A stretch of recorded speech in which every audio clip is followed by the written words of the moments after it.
Saludos a todos y continuando con esta enseñanza sobre los dogmas marianos, sobre los dogmas de la Santísima Virgen María y siguiendo con esta línea de video, hoy vamos a discutir el tercer dogma de la Santísima Virgen María, un dogma que la Iglesia Católica lo proclamó y hoy vamos a aprender cuál es el tercer dogma, la Inmaculada Concepción de María. Y espero, ¿verdad?, que todos sigamos esta línea, estos videos, aprendiendo realmente porque es necesario, ya que ustedes saben que lamentablemente eh, los enemigos de la Iglesia Católica tienen por decirlo así, una campaña contra la Santísima Virgen María. Y es increíble que se hacen llamar cristianos, aman a Cristo, pero en cierta manera rechazan a la Madre, a la Santísima Virgen María, porque sabemos cómo ellos se expresan de la Santísima Virgen María, sabemos cómo de alguna manera la quieren rechazar y, y la calumnian mucho, muchas calumnias sobre la Santísima Virgen María. Y la Iglesia tiene sus dogmas, o sea, pone, pone claro lo que se tiene que creer sobre la Santísima Virgen María, que es necesario. Y los dogmas, todo católico tiene que creerlos, porque es la Iglesia la que proclama esos dogmas, y eso no nace de la nada. Esos dogmas no nacen de la nada. ¿Ok? La Iglesia nos dejó grandes maestros, grandes personas que se han dado a la tarea de largas investigaciones, y estos son estudios, esto no viene de la nada, ni de personas mucho menos ignorantes. Y hoy en el tercer dogma de la Iglesia de la Santísima Virgen María vamos a discutir sobre su Inmaculada Concepción. Inmaculada, ¿por qué Inmaculada? Bueno, porque no hay mancha, no hay manchas en la Santísima Virgen, no puede haber mancha porque así como nada manchado puede entrar al reino de los cielos, tampoco Jesucristo puede venir al mundo de una manera pecaminosa o envuelto en el pecado. Por eso es que la Iglesia y nosotros los católicos creemos que la Santísima Virgen, su parto es inmaculado, es sin mancha. Así es que nada, vamos a comenzar por aquí. Y dice aquí, la opinión predominante entre los teólogos es precisamente que María, desde el primer momento de su existencia, tuvo el uso de la razón. Se formó un concepto de Dios bastante cabal y fue consciente del insigne privilegio que le había sido concedido. Y vamos a la declaración del dogma. El tercer dogma es el de la Inmaculada Concepción de María, proclamado por el Beato Pío IX en el año 1854, al comienzo de la bula Ineffabilis Deus, con la solemne declaración de que María nació sin pecado original. Esta verdad ya había sido expresada por la propia Santísima Virgen en su aparición a Santa Catalina Labouré en el año 1830, cuando mostró a la joven novicia el modelo de la medalla milagrosa que debía ser acuñada con la jaculatoria. Y cito: Oh María, sin pecado concebida, ruega por nosotros que recurrimos a ti. En vista de que la maternidad divina, la Inmaculada Concepción, fue el primero de los grandes privilegios que Dios quiso conceder a su Santísima Madre, y cito: todos aquellos dones de naturaleza y de gracia que la Virgen habrá de poner con tanta ternura al servicio de su maternidad, estaban ya como germen en aquel primer misterio, y en virtud de su gracia seguirán siempre creciendo. Por eso, no nos parece extraño que María haya podido convertir este privilegio original en una satisfactoria y plena autodefinición. Cuando decimos María es la Inmaculada Concepción, creemos haberlo dicho todo o al menos lo presentimos todo. Para comprender mejor el significado del dogma de la Inmaculada Concepción de María, es necesario reflexionar brevemente sobre el pecado original, su ley de transmisión y sus fatales consecuencias. Veamos aquí, la imagen muy bonita. ¿Y qué dice aquí? Dice, el hombre está destinado a la felicidad eterna. El pecado original marca para la humanidad la caída desde la más alta dignidad hasta el abismo de la miseria más completa. Fue como si una mano feroz y despiadada arrebatara al hombre de los más bellos ornamentos con los que Dios lo había revestido en la efusión sin límites de su bondad. Fue el paso de una opulencia a la indigencia, de la fuerza de la debilidad y, peor aún, de la vida a la muerte. Cuando el hombre salió puro e inocente de las manos del Creador, llevaba dentro de sí el ideal de la belleza y la perfección posibles en esta tierra. En primer lugar, Dios elevó al primer hombre al orden sobrenatural, otorgándole la propia felicidad divina como realización legítima de sus aspiraciones. Esta felicidad el hombre la obtendría al final de su peregrinaje terrenal, que no sería para él una de sucesión ininterrumpida de luchas ásperas y fatigosas, pero sino un anticipo al paraíso. Y voy a leer nuevamente porque hay que reflexionar en este punto. Dice, en primer lugar, Dios elevó al primer hombre al orden sobrenatural, otorgándole la propia felicidad divina como realización legítima de sus aspiraciones. Esta felicidad el hombre la obtendría al final de su peregrinaje terrenal, que no sería para él una sucesión ininterrumpida de sus ásperas y fatigosas, sino un principio sino un anticipo del paraíso. Vamos a hablar sobre los dones preternaturales. Hemos oído hablar mucho sobre los dones preternaturales. Además de la gracia, el hombre poseía también los llamados dones preternaturales, don de la integridad y de la inmortalidad y de la impasibilidad. Discute sobre la inmortalidad. Dice, Dios había creado al hombre inmortal. La muerte, dice la Escritura, es un triste fruto del pecado.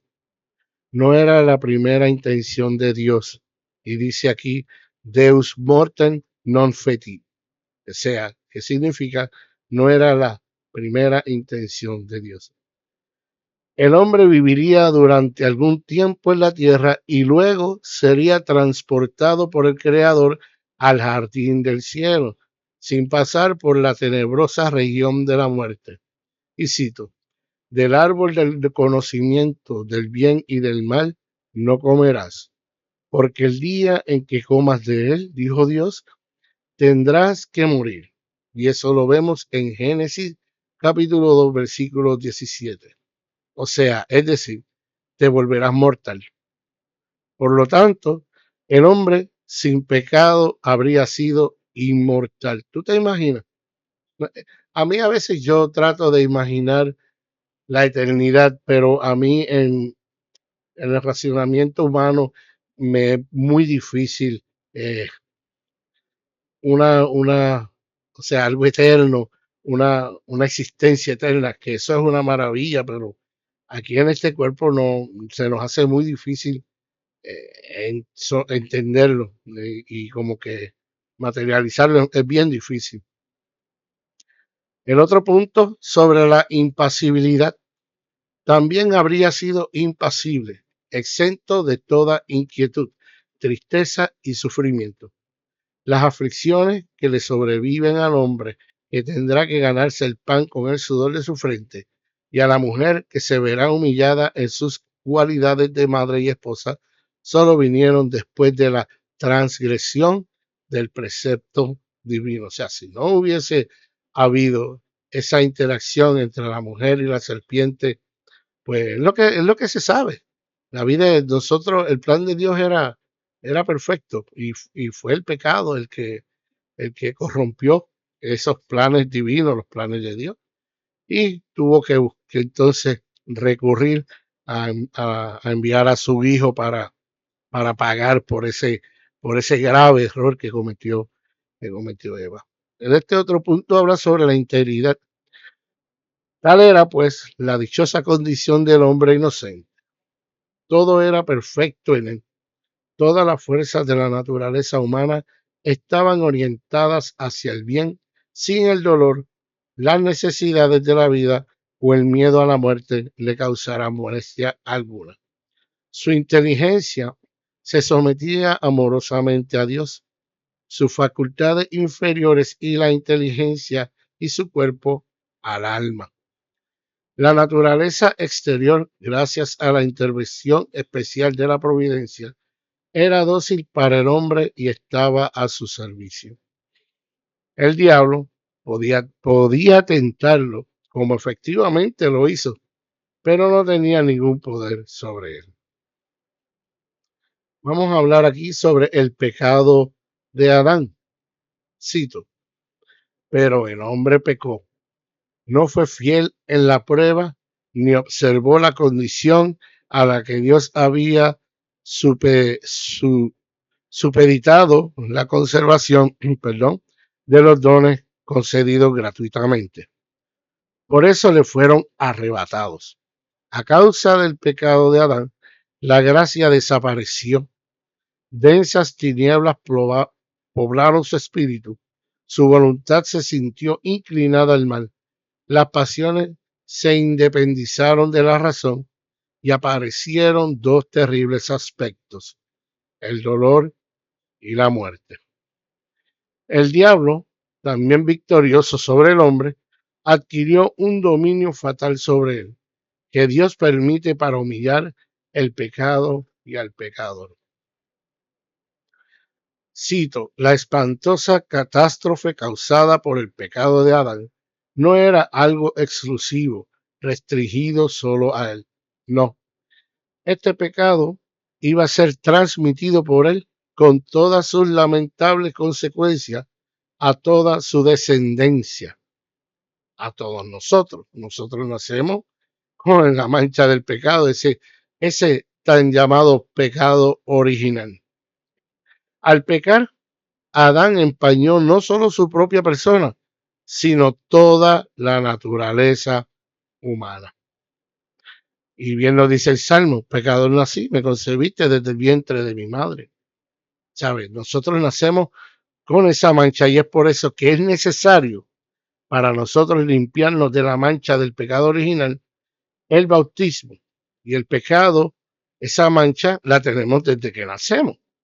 Es por eso que la iglesia bautiza a los niños, porque el bautismo es una bienvenida nuevamente a la gracia. Y tú no vas a dejar a un niño, a tu hijo, fuera abandonado en la gracia hasta que se sobreentienda de que ya tiene capacidad, cosas que nosotros no podemos determinar. Esos son inventos del hombre. Jesucristo, María y José, siguiendo ¿verdad? El rito judío, Jesucristo a él lo llevaron a los 8 días de nacido. Lo llevaron y lo circuncidaron. Que eso es lo que dice San Pablo, es lo que para nosotros la iglesia es el bautismo. Y eso fue a los 8 años, Jesucristo, le picaron trozos de su carne. Ahora en el nuevo bautismo no es nada cruento, es solamente nosotros nos sumergimos en el Espíritu Santo a través del agua. Pero nada, esta es la maldad del protestantismo que nos lleva hasta allá a separar a nuestros propios hijos de la gracia. Y Jesucristo en la misma escritura dice, dejad que los niños vengan a mí, no se lo impidan. a los niños, habla específicamente a los niños y cómo nosotros entramos nuevamente en la vida de Dios y de la gracia, pues a través del bautismo que nos limpia los pecados. ¿Qué dice aquí? Dice María, exenta de la ley de transmisión del pecado. Y cito, esta es pues la triste herencia que nos toca a nosotros, los descendientes de Adán. El pecado es como un río fangoso de agua mortífera que se extienden por toda la humanidad. Y todos naufragamos miserablemente en él. La falta, o sea, la mancha nuestra, la falta mancha nuestra alma desde el primer momento de su creación. Quien nos engendra nos mata, comenta acertadamente Busset. Y eso nos sucede a nosotros, pero en absoluto a María Santísima.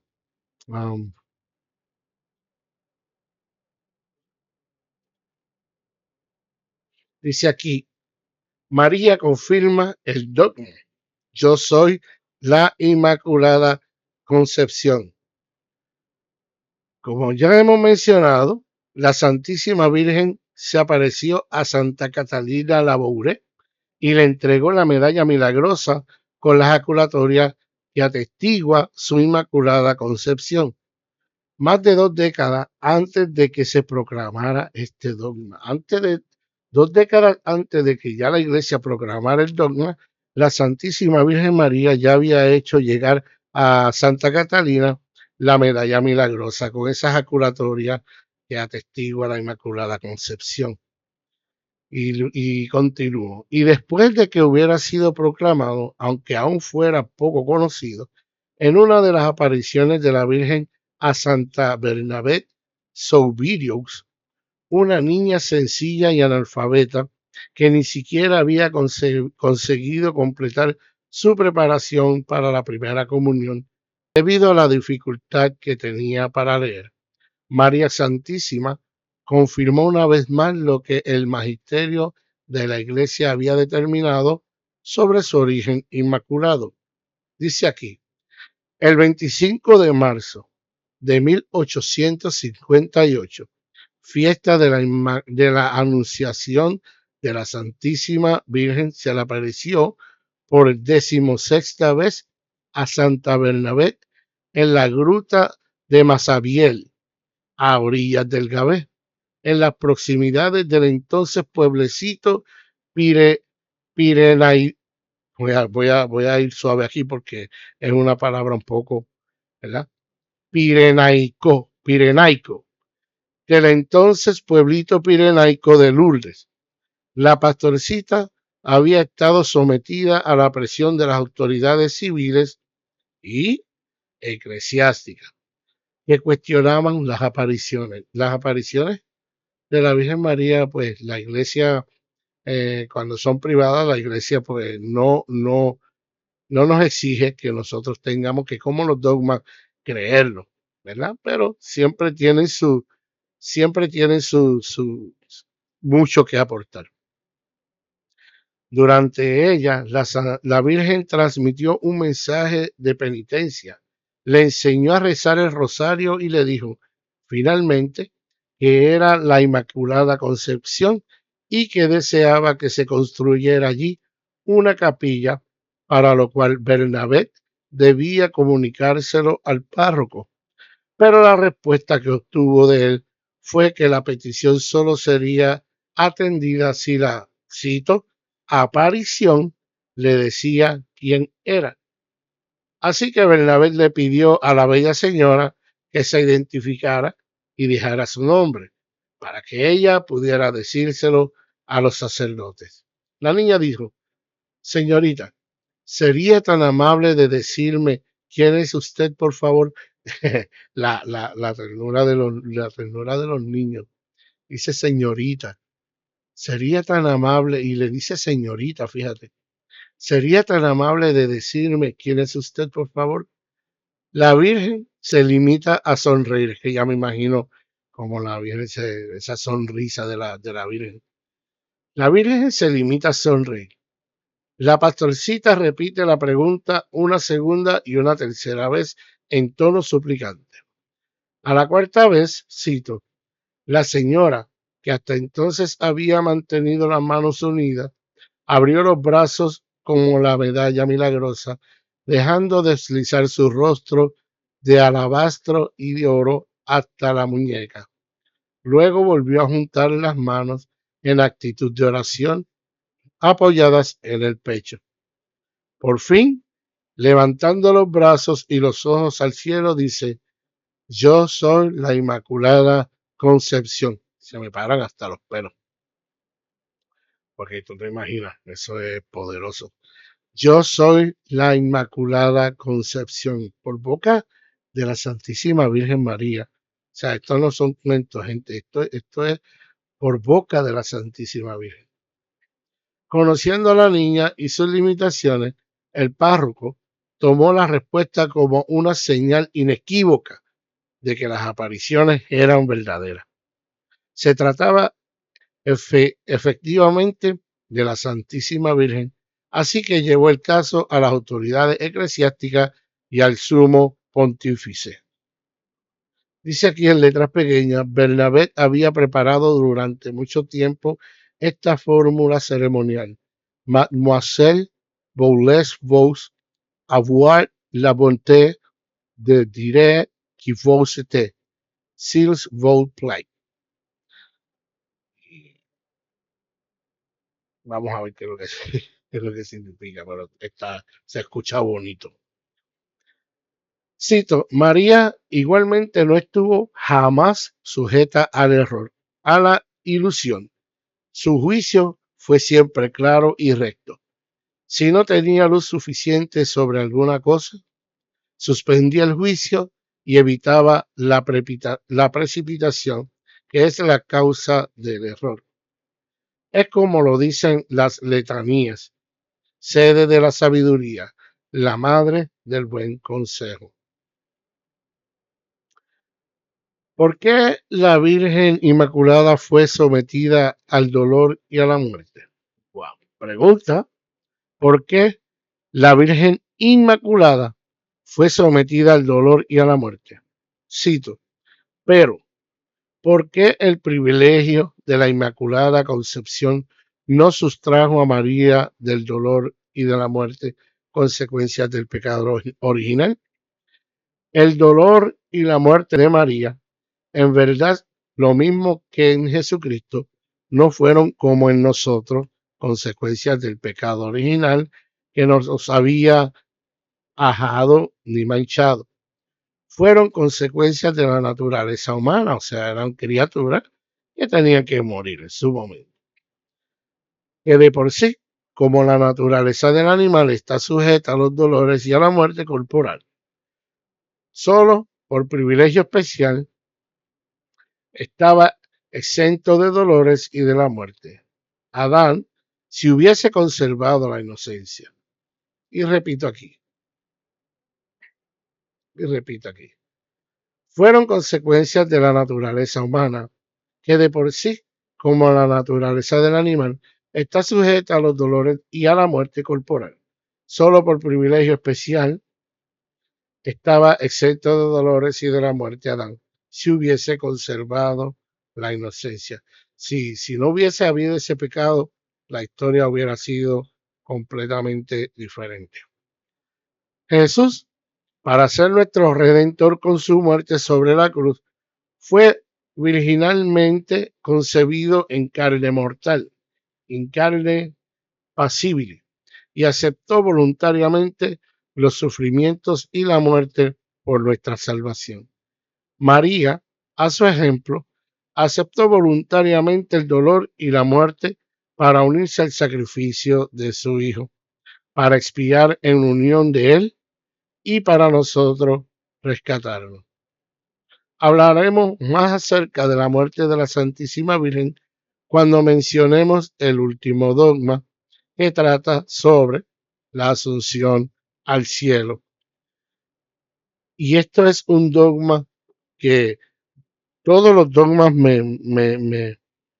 me gustan, me encantan. De hecho, por eso es que los estoy compartiendo para que quede en mi canal, pues quede por lo menos esta enseñanza para que vea mi canal, pues pueda, ¿verdad? Conocer sobre los dogmas marianos.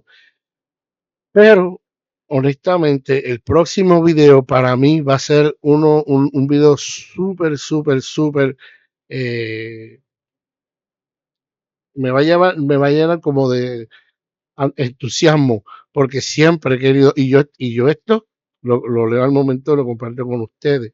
El dogma de la Asunción de María va a ser nuestro próximo video. El dogma de la Asunción de la Santísima Virgen María, que muchos piensan, muchos protestantes enemigos de la iglesia, pues no creen, obviamente no van a creer que la iglesia, la Santísima Virgen fue asunta al cielo, o sea, fue su padre y su hijo, la elevaron al reino de los cielos y vamos a descubrir por qué la iglesia piensa eso, por qué la iglesia cree eso. En nuestro próximo video vamos a aprender sobre el dogma de la Asunción, o sea, cómo fue este gran misterio de que la Virgen fue elevada en cuerpo y alma a los cielos. Así que será en nuestro próximo video. Eh, ya lo bajaré ya muy pronto. Y se pueden suscribir a mi canal. Si se suscriben para que cuando lleguen las notificaciones de cuando yo suba el próximo video, pues le van a avisar de que he subido un nuevo video y ese próximo sobre la Asunción de la Virgen María, si se suscriben al canal y lo comparten, hacen que pues estos estudios, esta enseñanza, pues caiga en el algoritmo de YouTube, pues sería tremendo para que esta lectura, estas enseñanzas sobre los dogmas, pues se sigan compartiendo y podamos aprender y formarnos más sobre nuestra fe católica, los dogmas, vamos a discutir sobre los sacramentos, sobre los dogmas, misterios de fe, sobre todos estos misterios de la iglesia. Voy a estar compartiéndolos con ustedes sobre los ritos del bautismo, la Eucaristía, todos esos grandes temas que tiene y esos grandes misterios que tiene nuestra Iglesia Católica.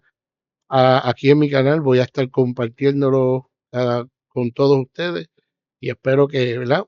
Les sea del agrado y como una vez más digo, para que puedas saber cuándo sube el próximo video, pues te puedes suscribir al canal y así YouTube reconoce y te puede ir presentando también, ¿verdad? Todo lo nuevo que yo vaya compartiendo con todos ustedes. Y nada, será hasta el próximo video, ¿verdad? Que donde vamos entonces a, a tocar el tema de la Asunción. ¿Cómo fue que la iglesia entiende que la Virgen fue asunta al cielo, ya que es un tema que no aparece en la Biblia?